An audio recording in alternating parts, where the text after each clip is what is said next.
Mr. Altman, you are recognized for your opening statement. If you could turn on the volume. Sorry about that. And I do enjoy telling techies how to operate the tech. Pretty embarrassing that I couldn't figure that out. Anyway, thank you, Chairman. Thank you, Ranking Member Cantwell. Thank you all senators and fellow panelists. It's a real honor to be here. I was here about 2 years ago, and at that time, ChatGPT had recently launched. It was a curiosity in the world. People weren't sure what it was going to mean, what it was going to be used for. Today, we've made significant progress. ChatGPT is used by more than 500 million people a week. I just saw yesterday that, according to SimilarWeb, it's now the 5th biggest website on the internet globally, growing very quickly. But most of all, it's being used in really important ways. It's significantly increasing productivity. We hear scientists say they're 2 or 3 times more productive than they could be before. We hear people that are getting medical advice or learning in ways they couldn't before. And it's really, it's no longer this thing that was going to come in the future, but it's here now, and people are really using it. We're very proud to be one of the leaders of this. We're very proud that America is leading in AI so significantly. And I think that's critical. What Senator Cruz said about the importance of innovation in America, and that we have what happened with the internet, we have happen again. I believe this will be at least as big as the internet, maybe bigger. That needs to happen. For that to happen, investment in infrastructure is critical. I believe the next decade will be about abundant intelligence and abundant energy, making sure that America leads in both of those, that we are able to usher in these dual revolutions that will change the world we live in, I think in incredibly positive ways, is critical. I got to go to Abilene, Texas yesterday, where we're building out what will be the largest AI training facility in the world. It's coming along beautifully, super exciting to see. We need a lot more of that. There's a whole sort of AI factory, like a supply chain of energy, chips, standing up data centers, building the racks, and more. We've got to do that really well in the US so that we can continue to innovate, continue to lead, and continue to sort of shape this revolution. Speaking of that, I was very inspired by what Chairman Cruz said, so I'd like to deviate from script here and tell a story. In my prepared written testimony, I covered the basics, so if it's okay, I'd love to tell you a story. I grew up in St. Louis, and I was a computer nerd, and it was the time of the internet boom, and I thought it was the coolest thing ever. We kind of lived in this beautiful old brick house in this suburb of St. Louis, and I lived in the attic, and I had this computer, and I would stay up all night, and I would learn to program, and I got to kind of use the internet, and it was like a crazy time of tons of innovation. All sorts of stuff was happening. It was amazing, and it was all happening here. All the internet companies were in the US. I used a Mac that was built here. I used chips that were started, near where I now live. And I learned about computers. I thought it was the coolest thing ever. And I can draw a straight line from that experience to founding OpenAI and getting to work on companies like Helion. The spirit of American innovation and support of entrepreneurship. I don't think the internet could have happened anywhere else, and if that didn't happen, I don't think the AI revolution would have happened here. I am a child of the internet revolution. I have the great honor to be one of the parents of the many parents of the AI revolution, and I think it is no accident that that's happening in America again and again and again. But we need to make sure that we build our systems and that we set our policy in a way where that continues to happen. I think this is magic. I don't want to live in Europe either. I think America is just an incredible and special thing, and it will not only be the place where the AI revolution happens, but all the revolutions after. I was home visiting St. Louis recently, drove by our old house, and I kind of it was at night, and I looked up, and in that top floor window, the light was on, and I thought, hopefully there's some kid in there staying up late at night playing with ChatGPT, figuring out how he or she is going to start whatever company comes next, and whatever the next thing is after AI will happen here too. That is to me the magic of this country. It's incredibly personally important, and I hope it keeps going. Thank you very much for having me. Thank you. Dr. Su. Chairman Cruz, Ranking Member Cantwell, members of the committee, it is a real honor to be here on such an important topic. I'm Chair and CEO of AMD. We are a U.S. headquartered semiconductor company founded 56 years ago, and we build high-performance computing chips for the modern economy. Every day, billions of people rely on our products and services powered by our technologies, but our chips are also extremely important to support the critical missions, including powering defense systems and secure communications, as well as enabling breakthrough scientific research. I have to say our proudest moments, though, are when we see amazing public-private partnerships, and our work in supercomputing is an example of that. Through more than a decade of partnership with the Department of Energy, AMD now powers the two fastest supercomputers in the world, one that is housed at Oak Ridge National Labs that was put into place in 2021, and the other at Lawrence Livermore National Labs that was just recently put into commission late last year. These systems are really critical from a national infrastructure standpoint and solve many large research issues as well as national security and scientific leadership. Now, in terms of AI, there's so much that's been stated about AI. I really want to thank Chairman Cruz and Ranking Member Cantwell for having this hearing. I think it is a wonderful opportunity to talk about how we win. AI is truly the most transformative technology of our time. The United States leads today, but what I would like to say is it is a race. Leadership is absolutely not guaranteed. It's a global race that will shape the outcome of national security and economic prosperity for many decades to come. Now, maintaining our lead actually requires excellence at every layer of the stack, so I'm really honored to be here with my panelists as well. We have deep partnerships with Microsoft and OpenAI that demonstrate how you need silicon, you need software, you need systems, and really the application layer to be successful. Now, in terms of what to do, I thought about what would be the most important things to say today, and I put them in 5 categories. I think the first, and probably the foremost, is we must continue to run faster. This is a race, and the race does not stand still. Nobody in the world stands still. We lead today because of the bold decisions that we've made and because of the innovation economy that we have. But we need to continue to run faster, and that means ensuring that we have computing available. I think Sam's story about Abilene is an excellent example of how when you allow the computing infrastructure to expand at the rate and pace that the private sector wants, you actually make a tremendous progress. I would also like to mention the importance of open ecosystems. I think open ecosystems are really a cornerstone of U.S. leadership, and that allows, frankly, ideas to come from everywhere and every part of the innovation cycle. It's reducing barriers to entry and strengthening security, as well as creating, frankly, a competitive marketplace for ideas. Third, we are very happy to see the focus on a robust domestic supply chain. For us in the semiconductor world, we used to not get so much attention. Now we get a lot of attention thanks to the importance of chips. And the fact is we need more manufacturing in the U.S. The efforts so far have made good progress, but there's a lot more that can be done, and that should be done in public-private partnership. Fourth, we must invest in talent. Frankly, the United States should be the best place to study AI, to work in AI, to really move forward all of the innovations that we need. And I think, again, this can also be done in significant public-private partnership. And then fifth, of course, in the area of export controls, we totally understand as an industry the importance of national security. And that is, that goes without saying as a U.S. company. But we also want to ensure, as Chairman Cruz and Ranking Member Cantwell stated, it is important to have widespread adoption of U.S. technologies. We lead today because we have the best technology. However, if we're not able to, fully have our technology adopted in the rest of the world, there will be other technologies that will come to play. They may not be as good as we are today, but frankly, usage really spurs innovation. And this is something that we certainly need to work with in public-private partnership.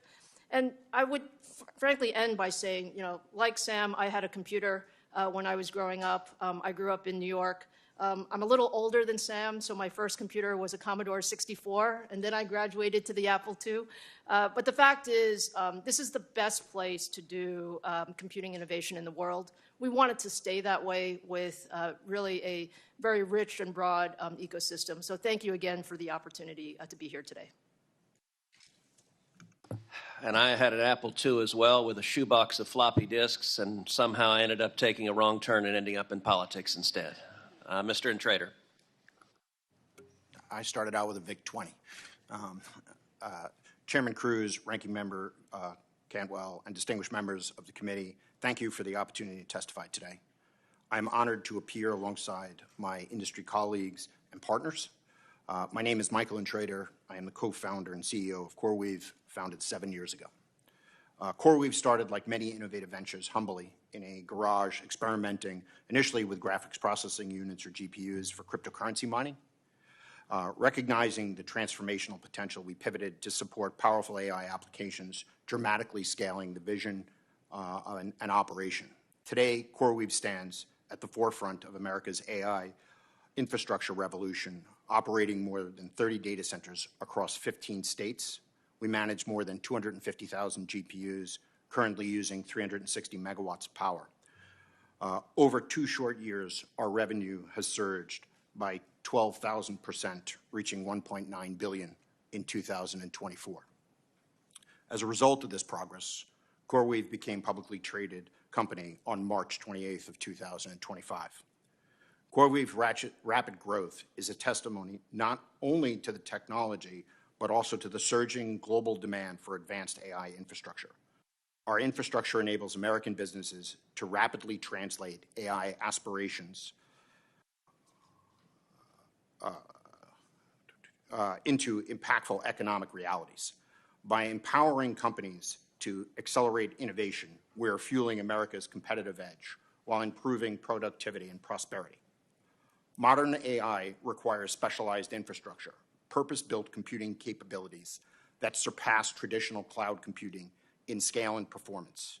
Today's general-purpose cloud that was built to support and scale the complexity of AI workloads. We cannot run a 21st century economy on the 20th century's infrastructure.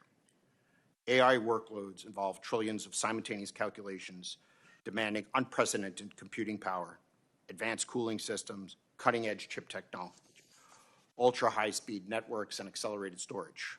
Since 2018, the computing power necessary for advanced AI models has multiplied approximately 100,000-fold. At CoreWeave, our facilities symbolize America's great tradition of innovation.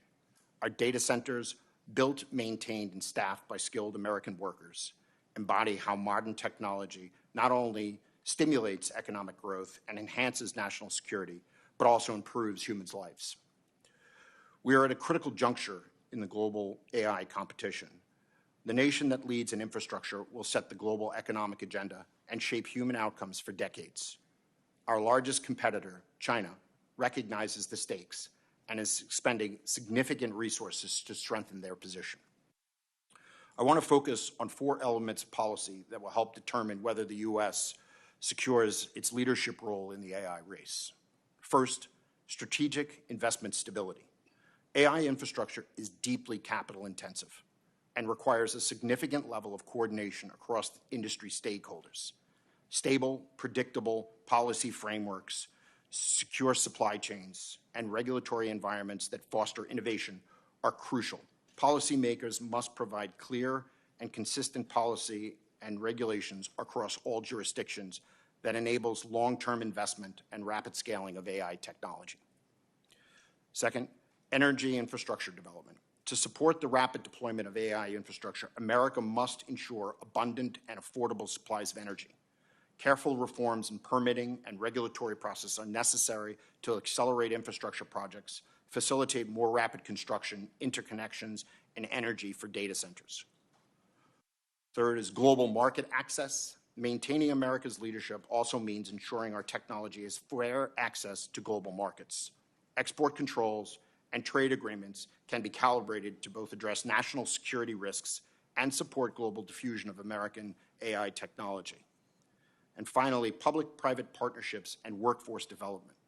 America's unique advantage in the AI race is enhanced by our powerful tradition of public-private partnership. CoreWeave is proud to co-found the New Jersey AI Hub with Microsoft, Princeton University, and the New Jersey Economic Development Initiative. Initiatives like this develop critical work skills, foster innovation, and ensure economies and communities are prepared for the AI-driven future. America stands ready to lead the AI revolution, which will bring enormous benefits It is a rare moment in time that we must meet. If government, industry, and all affected parties work together, the United States can win this race and seize the vast opportunity ahead of us. Thank you again for the opportunity to testify. I look forward to answering your questions. Thank you. Mr. Smith. Chairman Cruz, Ranking Member Cantwell, members of the committee, thank you for the opportunity to be here today. Let me just build on what my three colleagues have said and offer a few thoughts. The first is I just wanted to refer to the chart on this easel that shows the AI tech stack that was also in my written testimony. It makes a simple but I think important point. We're all in this together. If the United States is going to succeed in leading the world in AI, it requires infrastructure, it requires success at the platform level, it requires people who create applications. Interestingly, we at Microsoft get to work with all three of these leaders and their companies. Our success, each of our success, depends on each other's success. And what's true of the four of us is true when you look across the country and around the world at open source developers, people who are building power plants, electricians and pipe fitters who are going to work every single day. So what do we need from the Congress and the country in order to succeed? I think it's three things. I described them in my written testimony. First, as Chairman Cruz said, we need innovation. Innovation will go faster with, as Sam said, more infrastructure, faster permitting, more electricians. We need more innovation fueled, as Ranking Member Cantwell said, by support from our universities and the federal agencies that support basic research across the country, one of this country's crown jewels. We also need, as Chairman Cruz said, faster adoption, what people refer to as AI diffusion. The ability to put AI to work across every part of the American economy to boost productivity, to boost economic growth, to enable people to innovate in their work. And the number one ingredient for that, history shows time and time again, is skilling, investing in education. And finally, we need to export. If America is going to lead the world, we need to connect with the world. We need to remember, I believe always, that as a country, only 4.5% of the world's people live in the United States of America. Our global leadership relies on our ability to serve the world with the right approach to export controls and always, especially in technology, in our ability to sustain the trust of the rest of the world. Ultimately, I think people who take the time, if they take the time to watch or read about this hearing, may wonder, what is this all about? What are we at this table trying to do? What do these two letters AI really mean to them? Are we who are working in this industry trying to build machines that are better than people? Or are we trying to build machines that will help people become better? Emphatically, it is and needs to be the latter. Are we trying to build machines that will outperform people in all the jobs that they do today? Or are we trying to build machines that will help people pursue better jobs and even more interesting careers in the future? Indisputably, it needs to be the second, not the first. And I believe that is what we are and can do together. As somebody who's now spent almost 32 years in this industry, there are two things that always strike me. The first probably won't surprise you. Never underestimate what technology can do, how quickly it can move, what it can accomplish. But the second is one that I think is too seldom discussed, even though every day it stares us in the face. Never estimate what people can do. Never underestimate human ambition. Never underestimate what a person can do if given a better technology tool and the ability to learn how to put it to use. That's the story of this industry. It's the story of the country. It is, as you heard, the story of Sam Altman. Not everybody becomes a Sam Altman or a Satya Nadella or a Bill Gates. Everybody deserves the opportunity to try. Tonight across America, whether it's the attic of a house or the basement or just an everyday bedroom. There are kids with computers, with phones, with access to the internet, and now the ability to put AI to work. Let's invest in their education. Let's invest in the skills that the American public needs. Let's then invest in creating the future that the American public deserves. Thank you.